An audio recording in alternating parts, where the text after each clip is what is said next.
Good morning student. 11th class student chemistry में जैसा कि आप लोग जानते हो कि हम लोग गैसेस स्टेट टॉपिक कवर कर रहे हैं इस समय। तो आज हम लोग वीडियो में स्टडी करेंगे द आइडियल गैस इक्वेशन। तो चलिए हम लोग स्टार्ट करते हैं। तो the gas equation is a relationship showing the effect on the third variable when two or three variables are changed simultaneously for the given amount of gas. तो यहाँ पर हम किसी भी गैसेस लॉ में हम लोग देखते हैं कि तीन वेरिएबल अर्थात प्रेशर, वॉल्यूम और टेम्परेचर में की स्टडी करते हैं जब कम से कम दो वेरिएबल वहाँ पर चेंज किए जाते हैं।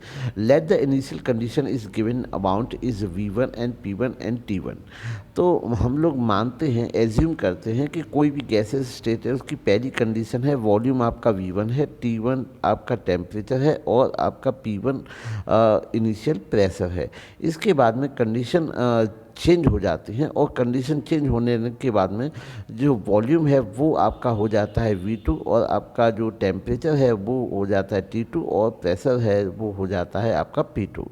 तो first state when temperature is kept constant T1 and the pressure is changed from P1 to P2 and then the volume V according to Boyle's law। तो बॉयल्स के नियम से हम लोग जानते हैं कि यहाँ पर हम लोग टेम्परेचर को कांस्टेंट रखते हैं तो ये हो जाता है आपका P1 V1 is equals to P2 and V2। तो यहाँ पर आपका जो V है या फिर V2 जो है वो इज इक्वल्स टू हो जाता है P1 V1 अपॉन P2। तो इस प्रकार से हम जो चेंज इन वॉल्यूम है वो ज्ञात कर सकते हैं। चलिए हम लोग दूसरी कंडीशन देखते हैं। First state when the pressure is kept constant and the temperature is change from T1 to T2 and final volume become V2। तो यहाँ पर हम लोग चार्ल्स के नियम के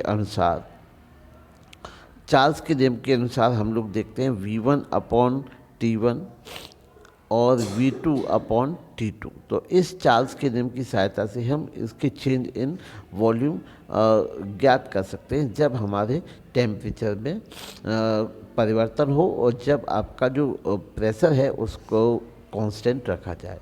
चलिए हम लोग देखते हैं। तो इस प्रकार से ये आपका जो V डैश है वो हो जाता है V2 into T2 upon T2, V2 into T1 upon T2। तो इन इक्वेशंस को हम ऐड करने के बाद ये हमारी इक्वेशन बन जाती है P1 B1 upon T1 is equals to P2 V2 upon T2।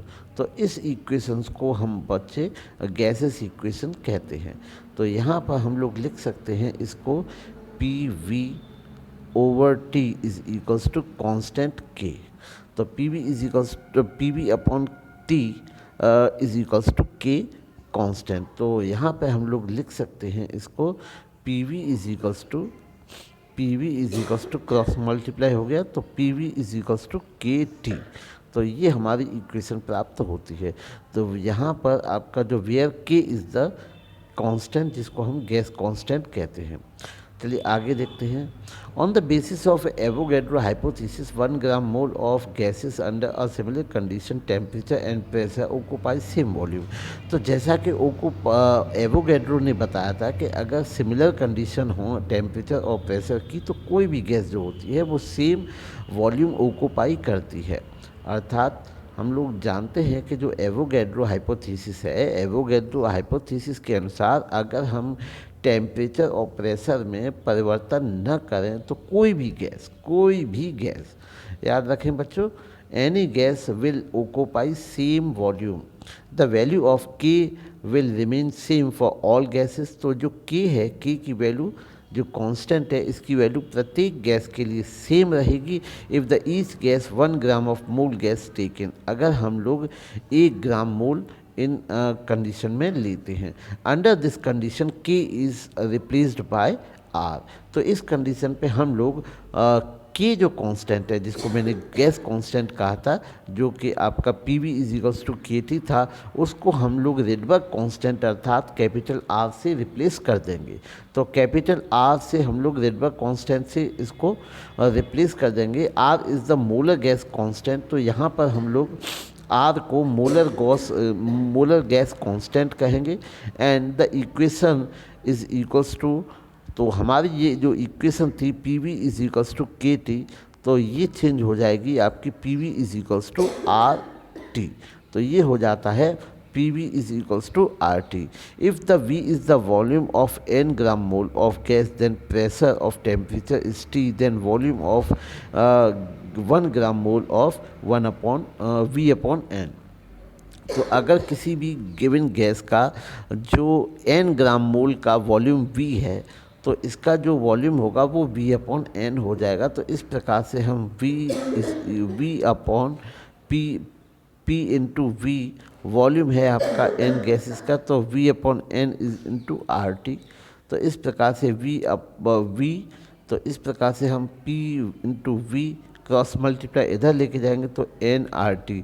तो इस प्रकार से हमारा ये गैस लॉ बन जाता है। तो ये आपका फाइनली हमारा फॉर्मूला डिराइव हो जाता है P V is equals to N R T. P V is equals to N R T बहुत इंपॉर्टेंट फार्मूला है बच्चों, जहाँ पर पी आपका प्रेशर है, वी वॉल्यूम है, एन नंबर्स ऑफ मोल है, आपका आर रिडबर्ग कांस्टेंट है, और यहाँ पर टी एब्सोल्यूट टेम्परेचर है। तो उम्मीद है बच्चों को ये derivation P V is equals to ideal gas जो इक्वेशन है उसको समझ में आया होगा। अगर फिर भी किसी बच्चे को कोई दिक्कत होती है, कोई समस्या होती है, तो कमेंट बॉक्स में कमेंट करके अपनी परेशानी को मेंशन कर सकते हैं। Thank you.